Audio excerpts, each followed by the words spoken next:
Discount वाला मामला चल रहा है। हम लोग देखते हैं ऑनलाइन के बोले कि वो 10% डिस्काउंट, 20%, 30%, यहाँ तक 40% डिस्काउंट की ऑफ़र आती है कि आपको मिलते हैं। ये क्या खेल है? मैं आरिफ खान एक बार फिर क्राइम एक्सप्रेस न्यूज़ रूम से आपके सामने नए मुद्दों और ताज़ा खबरों के साथ। रामपुर में मेडिसिन की दुनिया में एक नाम है Deepak Sharma. Deepak Sharma pharma traders association के अध्यक्ष भी हैं। दीपक शर्मा ऐसे काम करते रहते हैं जो जनहित से जुड़े हुए हैं, जैसे रक्तदान शिविर लगवाना, लोगों के मुफ्त में इलाज कराने के लिए रिकमेंड करना और जगह जगह शिविर लगाना, कैंप लगाकर गंभीर बीमारियों के बारे में जानकारी देना और लोगों की सेवाएं। कल 13 मार्च रामपुर में जमीतुल विदा थी। इस मौके पर उन्होंने एक शानदार होली मिलन और रोज़ा इफ्तार पार्टी का कार्यक्रम किया था। इफ्तार पार्टी होली मिलन समारोह में उन्होंने रामपुर के डीआई को रक्त रत्न से सम्मानित किया और साथ ही जो सुनील शर्मा हैं यहाँ पर अभिहित अधिकारी, उनको भी सम्मानित किया। आज मैंने उनका एक छोटा सा इंटरव्यू किया, उसमें मैंने काफ़ी कुछ उनसे सवाल किए और उस प्रकार के सवाल किए जो जनहित से जुड़े हुए थे। पूरा इंटरव्यू ज़रूर देखिए, आपकी नॉलेज भी बढ़ेगी और मेरा दावा है आपको मज़ा भी बहुत आए। दीपक जी, बहुत स्वागत है आपका हमारे चैनल पर। धन्यवाद। सबसे पहले आपसे ये जानना चाहेंगे, आजकल वैसे तो रोज़े रमज़ान का महीना चल रहा है, लेकिन हम देखते हैं कि जो आपस में एक यकजहती को एक करने के लिए सब करने की जो इफ्तार पार्टी दी जा रही हैं, आप भी उसमें पीछे नहीं है। कल आपके यहाँ प्रोग्राम हुआ था, तो ये क्या इंस्पिरेशन थे, किस प्रकार से किया था ये? देखिए, फार्मा ट्रेडर्स हमारी एसोसिएशन समाज सेवा के लिए और जन स्वास्थ्य के लिए हमेशा कार्य करता रहता है और हर संगठन का एक समाज के प्रति कोई ना कोई दायित्व होता है। वो दायित्व हम भी अपना पूरा निभाते हैं और इसी सिलसिले में हम लोग लगभग हर साल रोज़ा इफ्तार करते हैं। अलग अलग जगह हमारे अलग अलग टीम्स, अलग अलग लोग करते हैं हमारे।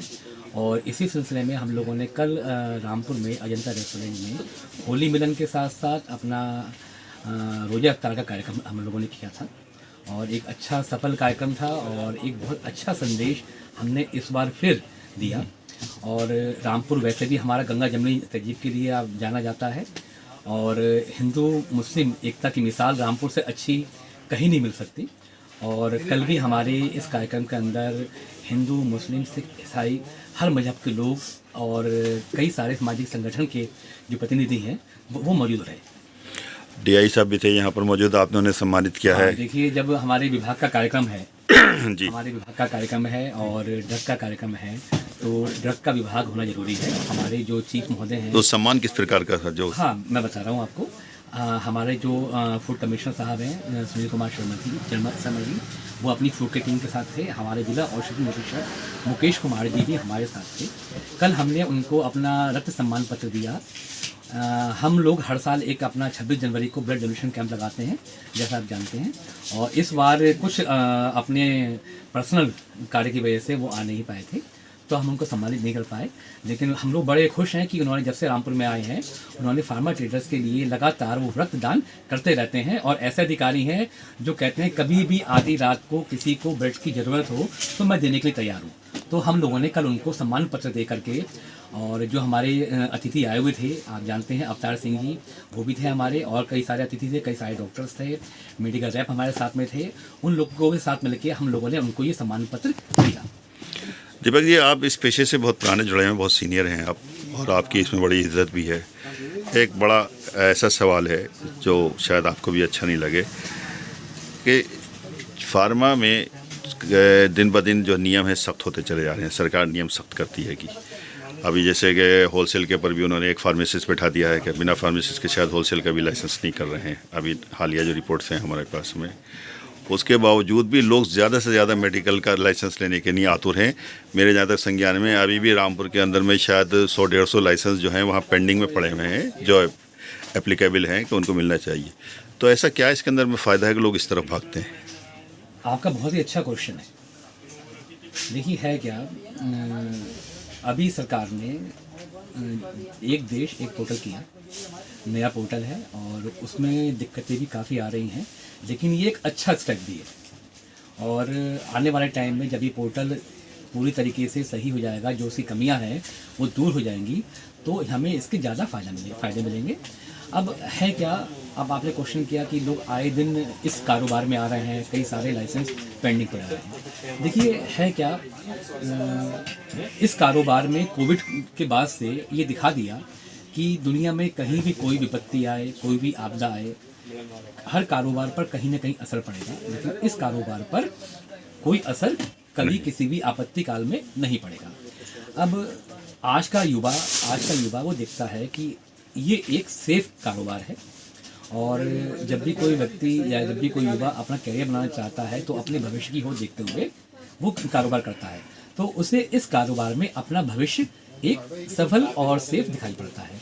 वो इसलिए भी दिखाई पड़ता है कि आप देखें, इंडिया में हर मिनट के अंदर एक 68 बच्चे पैदा हो रहे हैं और कुछ लोग एक्सपायर भी होते हैं, लेकिन ये दोनों ही लोग जो बच्चे पैदा होते हैं वो दवा खाते हुए आ रहे होते हैं, और जो लोग जा रहे होते हैं, जो दुनिया से विदाई ले रहे होते हैं, जिनकी डेथ होती है, मृत्यु होती है, वो लोग भी दवा खाते हुए जा रहे होते हैं। आपको ऐसा नहीं लगता है कि अगर किसी जगह पे मान लीजिए 10 की रिक्वायरमेंट है, किसी जगह पे सपोज कीजिए 10 मेडिकल स्टोर की रिक्वायरमेंट है और वहाँ पे 100 हो जाएं तो कंपटीशन बढ़ जाएगा और उसको अपने फ़ायदा कमाने के लिए उसमें कुछ गलत भी होगा, जैसे पिछले दिनों हुआ यहाँ पे बहुत से लोगों ने कोडीन का ही कारोबार किया, उसमें पकड़े भी गए हैं। क्या ऐसा आपको नहीं लगता है कि क्या ऐसा बैड इफेक्ट भी, साइड इफेक्ट होंगे इसके? देखिए ऐसा है, कंपटीशन हर कारोबार में है, अच्छे और बुरे लोग हर कारोबार में हैं। हम ये नहीं कहते कि हमारे ही कारोबार में बुरे लोग नहीं हैं। सरकार ने जो नशीले पदार्थ हैं, है ना, उनको बैन कर रखा है, लेकिन अब भी जो लोग क्रिमिनल प्रवृत्ति के होते हैं वो ये प्रोडक्ट्स अफीम चरस का कार्य करते हैं और उन पर कार्रवाई की जाती है। अब जो लोग गलत मानसिकता के लोग हैं, गलत प्रवृत्ति के लोग हैं, है ना, उन्हें ये कारोबार बड़ा मुनासिब लगता है गलत कार्य करने के लिए, और ऐसे लोग ही रामपुर में या और जगहों पर समय समय पर पकड़े जाते हैं। और कुछ लोग जानबूझ के करते हैं और कुछ लोग अनजाने में कारोबारी गलतियां कर जाते हैं, और विभाग और सरकार इस पर पहले भी सख्त है, और हम इनका विभाग का और सरकार के इन कदम का स्वागत करते हैं। ऐसे लोगों पर सख्त से सख्त कार्रवाई होनी चाहिए, लेकिन जब लोग ज़्यादा होंगे तो कंपटीशन ज़्यादा होगा, जब कंपटीशन होता है तो उसका सीधा फायदा मिलता है उपभोक्ता को। ये पार्ट भी आपको देखना चाहिए। और एथिकल एंड जेनरिकल, और ये डिफरेंस इन दोनों में क्या होता है इसमें? हाँ देखिए, एथिकल ब्रांड को कंपनी प्रॉपर प्रमोट करती है और जेनरिक ब्रांड का प्रमोशन नहीं होता। वही चीज़ हो गई कि आप अगर कोई शर्ट पहने हैं अच्छे ब्रांड की, हाँ, और एक आपने कोई एक शर्ट ली है लोकल वाली, जी, तो अच्छे ब्रांड की अच्छी क्वालिटी होती है और लोकल ब्रांड की लोकल क्वालिटी, लेकिन शरीर ढक जाता है दोनों से। शरीर दोनों गरीबों के लिए, और जो लोग अफोर्ड कर सकते हैं वो लोग अपना एथिकल और बढ़िया ब्रांड को ही प्रेफर करते हैं। नहीं, सपोज कोई $0 SP मांगता हुआ आता है आपके पास, तो ये तो एथिकल हो गया आपके पास। और अगर इसका जो मिलती है जेनरिक मिलती है, फार्मूले से मिलती है कि उसमें फार्मूला क्या है उसके अंदर, अगर वो फार्मूले से वो सी वाली लेता है जेनरिक, क्या उसको वो काम नहीं करेगी? बताओ। बिल्कुल काम करती है, बिल्कुल काम करती है। देखिए, दवा है। अब हमने शर्ट का आपको एग्जांपल दिया, जी, शर्ट आप पहनेंगे, कोई पहने, लोकल ब्रांड पहने, अच्छा ब्रांड पहने, आपके शरीर को नुकसान नहीं करेगी। दवा जो है वो लाइफ सेविंग होती है और कस्टमर बड़े विश्वास के साथ लेता है ना। तो हम प्रयास ही करते हैं, अगर आप जेनरिक भी लें तो अच्छी कंपनी की, अच्छी ब्रांड लें और अच्छी दुकान से लें। फ़ायदा दोनों ही करती हैं, लेकिन दवा होती है, और मुंह से खाने के बाद आप फार्मा ट्रेडर्स के आप अध्यक्ष हैं, और क्योंकि बहुत से जो काम जो है आप अपने लोगों के आप करते भी हैं, सपोर्ट भी करते हैं उसमें, अगर कोई एक नया बंदा लाइसेंस लेने के लिए जाता है तो उनको क्या चीज़ें पूरी करना चाहिए और कितने दिनों में उसको लाइसेंस मिल जाता है? ये बड़ा अच्छा क्वेश्चन है आपका। देखिए, और सरकार ने अब हर चीज़ ऑनलाइन कर दी है। जितने भी आपके जन सेवा केंद्र हैं, किसी पर भी जाने के बाद एक आपको चेकलिस्ट मिल जाएगी और उनकी आप फॉर्मेलिटीज़ पूरी करेंगे। आप उसमें कुछ सर्टिफिकेट होते हैं, फिजिकल रसीद होती है, कंप्यूटर रसीद होती है, एक्सपीरियंस सर्टिफिकेट होता है, आपका फार्मासिस्ट की आपकी अनिवार्यता होती है।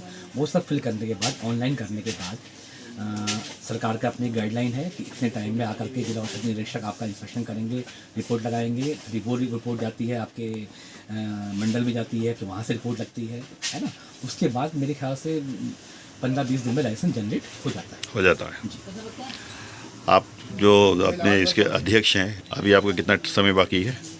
हाँ, देखिए हमारा 5 साल का टेन्योर था और 5 साल का। 5 साल का टेन्योर था और 2027 में हमारा टेन्योर ये पूरा हो रहा है। यूपी सरकार के साथ आपका भी चुनाव होगा। हो सकता दीपक जी, आखिरी सवाल है, ये जेनेरिक मेडिसिन्स और एथिकल मेडिसिन्स जो होती है इसमें रेट में बहुत बड़ा फ़र्क होता है।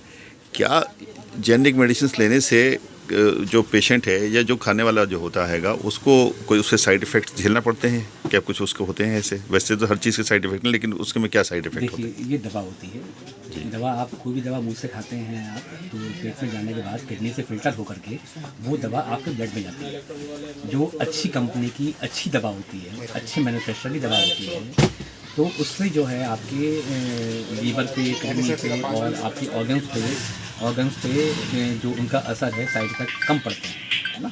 और दवा खाने के बाद आपके ब्लड में रहती है और जल्दी वो बॉडी से अच्छी दवा होती है, तो वो अपने कार्य पूरा करने के बाद यूरिन से और स्टूल से बॉडी से एक्सट्रैक्ट हो जाती है। कोई दवा अगर घटिया कंपनी की होती है, घटिया क्वालिटी की होती है, तो ब्लड में पड़ी रहती है, बॉडी में पड़ी रहती है और टॉक्सिसिटी पैदा करती है और शरीर को बहुत ज़्यादा नुकसान भी पहुंचाती है।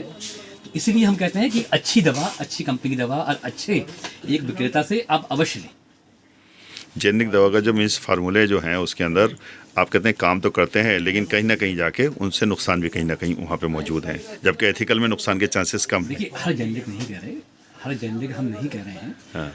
अच्छा मैन्युफैक्चरर, अच्छी कंपनी की दवा जो होती है। तो जेनेरिक में जैसे कि मोदी मेडिकल स्टोर्स मोदी के नाम से हैं और दूसरे हैं, उसमें उनमें भी कुछ डिफरेंस है क्या? हाँ, देखिए सरकार की बड़ी अच्छी पहल है जो सरकार ने बिलाल में जन औषधि केंद्र खोल रखे हैं। Yes. वहाँ पर गरीबों के लिए बहुत सस्ते रेट्स में और अच्छी क्वालिटी की मेडिसिन मिलती हैं, अच्छा। है ना। तो उसके अलावा जो दूसरी कंपनियां बनाती हैं हाँ, जो अच्छी कंपनियां वो बनाती हैं, भरोसे के लायक अच्छे नहीं है। manufacturer नहीं, जो अच्छी कंपनियां बनाती हैं, अच्छे मैन्युफैक्चरर बनाते हैं, है ना, तो वो अच्छी क्वालिटी की होती है, अवश्य लें। और किसी दवा विक्रेता से आप पैसों को लेकर लड़ाई ना करें। जब आप बढ़िया और पूरे पैसे देते हैं तो फिर आपको दवा भी अच्छी और बढ़िया क्वालिटी की मिलती है। आजकल क्या है, जो कंपनियां ऑनलाइन दे रही हैं, है ना, मैं पहले भी कह चुका हूँ कि हम लोग हमेशा ऑनलाइन दवा विक्रेता का दवा बेचने का हम विरोध करते हैं, क्योंकि हमारे ड्रग एंड कॉस्मेटिक एक्ट में ऑनलाइन का सेल करने का कहीं कोई प्रावधान नहीं है। हम लोगों ने आपकी सेंट्रल गवर्नमेंट से कई बार इसके लिए हमने अपना ज्ञापन भी दिया है। हम इसका विरोध करते हैं, क्योंकि जो चीज़ कानून में नहीं है तो वो नहीं होनी चाहिए। और आप ये भी देखते होंगे, आप न्यूज़पेपर पढ़ते हैं, समय समय पर जो ऑनलाइन के स्टोर्स हैं वहाँ पर नकली दवाइयाँ पकड़ी जाती हैं। ऑनलाइन से प्रतिबंधित दवाओं का कारोबार बढ़ता है और वही दवाइयाँ, उससे युवा जो है आपका वो नशे की तरफ ऑनलाइन दवा लेकर के प्रेरित होता है लेने के लिए। सर, वो 40% तक जो डिस्काउंट देते हैं तो उन्हें प्रॉफिट कितना होता है? या वो नकली दवाएं देते हैं या हाफ प्रोडक्ट देते हैं, क्या करते हैं? देखिए, फिर मैंने कहा जेनेरिक मेडिसिन होती हैं, है ना, उन पे बड़ा अच्छा डिस्काउंट। नहीं, ऑनलाइन की बात हो रही है। हाँ, मैं ऑनलाइन की बात कर रहा जी। हूँ। वो देखिए, किसी अच्छी कंपनी के अच्छे ब्रांड पर आप कभी उसे 40% का 20% डिस्काउंट भी लेकर दिखाइएगा, नहीं दे पाएंगे। ओके। है ना।